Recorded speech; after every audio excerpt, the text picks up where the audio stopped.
एका तरुणीचं स्वप्नवत आयुष्य असंच अचानक थांबावं। 8 महिन्यांच्या बाळाला झोपवल्यानंतर त्या आईने स्वतःचा अंत का केला असेल? घरात हसणं खिदळणं असावं, नव्या संसाराची स्वप्न असावीत, पण त्या खोलीत केवळ एक निस्तब्ध शांतता उरली।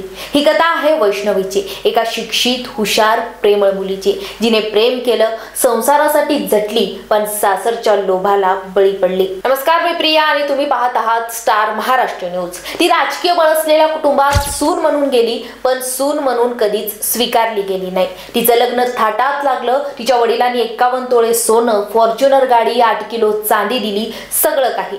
पण त्यानंतरही तिला रोज नवनव्या अपेक्षांचं ओझं वाहावं लागलं। 2 कोटींची मागणी जमीन खरेदीसाठी सासरकडून करण्यात आली। त्यासाठी तिचा होणारा मानसिक छळ, मारहाण, अपमान, अखेर ती थकली, गडगडली आणि गेला तो तिचा जीव। खरं तर ही फक्त वैष्णवीची कथा नाही। तिच्या आधी तिची मोठी जाऊ म्हणजेच मयुरी, हिलाही या छळाचा सामना करावा लागला। तिच्याही तक्रारी दुर्लक्षित झाल्या। समाज म्हणून आपण कधी जागा होणार आहोत हा प्रश्न आहे। एका मागोमाग एक सुना या लालची वागणुकीचा बळी ठरतात आणि आपण अजूनही मौन बाळगतो। आपल्याकडे न्याय हवा की राजकीय प्रभाव? याला कोण जबाबदार आहे? या निष्पाप बळींना? आणि सगळ्यात मोठा प्रश्न म्हणजेच आणखी किती वैष्णवींच्या बलिदानानंतर समाज खरंच या समाजाला न्याय मिळणार आहे? आता या सगळ्या प्रकरणानंतर वैष्णवीचा पोस्टमॉर्टम रिपोर्ट समोर आलाय, तेव्हा तिच्या मृत्यू मागचं वास्तव आणखीच काळजाला ठाव घेणारं ठरते। तिचा मृत्यू गुदमरून झाला होता, म्हणजेच तिला केवळ मानसिक नाही तर शारीरिक छळालाही सामोरं जावं लागलं। तिच्या शरीरावर जखमाचे स्पष्ट निशाण आढळले। हे त्या अमानुष्यतेचं, त्या कोऱ्याचे पुरावे आहेत जे ती सहन करत होती। एक मुलगी, एक आई, एक सून म्हणून तिनं सगळं झेललं, पण शेवटी सासरच्या लालचेने तिला तिचा जीव घेतला। खरं तर वैष्णवीचा मृतदेहच सांगतो की ती किती असह्य होती, किती झगडली आणि शेवटी ती कशी हरली। तिच्या डोळ्यातून उतरलेली ती शेवटची अश्रूची धार आजही त्या भिंतीवर सुकलेली नसेल। आणि तिच्या 8 महिन्यांच्या बाळाच्या भविष्यात आता एकच प्रश्न कायमचा कोरला गेलाय, तो म्हणजेच माझी आई कुठे आहे? वैष्णवी हगवणेच्या दुर्दैवी मृत्यूनंतर तिच्या पालकांनी दिलेल्या निवेदनात त्यांनी आपल्या मुलींवर झालेल्या अत्याचारांबद्दल आणि तिच्या मनातील वेदनांबद्दल सांगितलंय। खरं तर इतक्या कठीण परिस्थितीमध्ये सुद्धा वैष्णवीचे आई वडील तिच्या न्यायासाठी लढत आहेत। वैष्णवीच्या वडिलांनी सांगितलं की याआधी त्यांच्या जावयाने त्यांना काही धमक्या सुद्धा दिल्या होत्या। त्यांनी आपल्या मुलीच्या मृत्यूला आत्महत्या न मानता ती एक हत्या असल्याचं ठाम आरोप केलाय।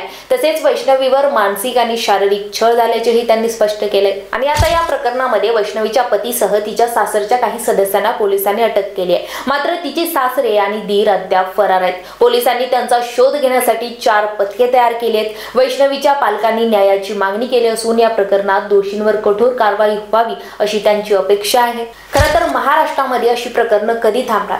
महिलांवर वेगवेगळ्या गोष्टीतून, वेगवेगळ्या स्तरातून होणारा अत्याचार कधी रोखला जाणार? एका बाजूला वैष्णवी हगवणे, जिने प्रेम विवाह केला, संसाराचं स्वप्न पाहिलं, पण सासरच्या लोभी आणि राजकीय वलय असलेल्या लोकांच्या कोऱ्याला ती बळी पडली। दुसऱ्या बाजूला तनिषा भिसे, गर्भवती, 2 जीव तिच्या पोटात होते, पण पैशाच्या अभावामुळे तिच्यावर उपचार नाकारले गेले।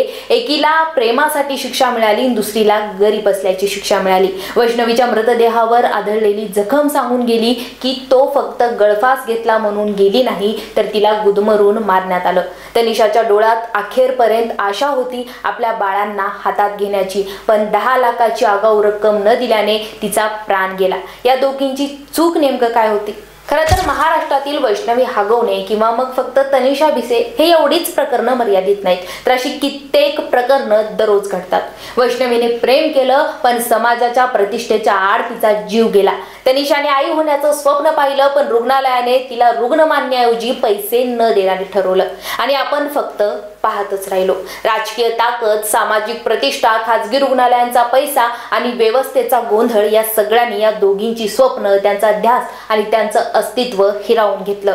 या घटना फक्त इथपर्यंत मर्यादित नाहीत। महाराष्ट्रात दररोज अशा कित्येक घटना घडतात आणि आपण काय करतो तर फक्त पाहत राहतो। खरं तर आवाज अनेक उठतात, मात्र लढायला तिलाच उठावं लागतं। जर ती उठली नाही तर जीवाला हुकावं लागतं। सरकारसाठी मुलींचे प्राण खरं तर इतके स्वस्त झालेत का? जर मयुरीला न्याय दिला असता तर वैष्णवी वेळीच सावरली असती, पण तो न्याय कुठे होता? तनिषाला वेळेत उपचार मिळाले असते तर ती आज आपल्या मुलींसोबत असती, पण त्या मुलींचं काय? त्या आईशिवाय आता कशा वाढतील? सिस्टमने आणि खरं तर समाजाने डोळे आता उघडायला हवेत, नाहीतर उद्या आपल्याच घरातील कोणतरी वैष्णवी आणि तनिषा आपल्यालाच हरवलेली दिसेल.